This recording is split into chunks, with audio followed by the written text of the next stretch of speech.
এক ছিল এক বুদ্ধিমান বানর। সে জঙ্গলের একটি বড় গাছে থাকত।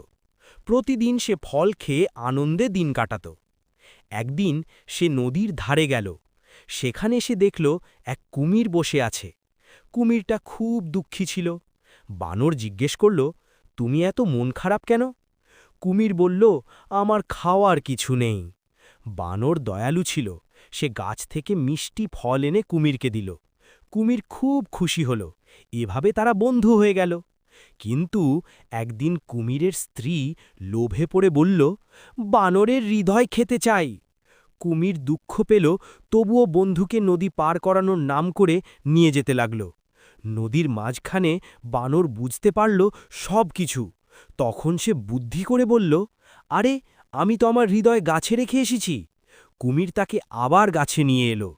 গাছে উঠেই বানর বলল, বন্ধুত্বে কখনো বিশ্বাসঘাতকতা করা উচিত নয়। কুমির লজ্জা পেল। শিক্ষা, বুদ্ধি ও উপস্থিত বুদ্ধি বিপদ থেকে বাঁচায়।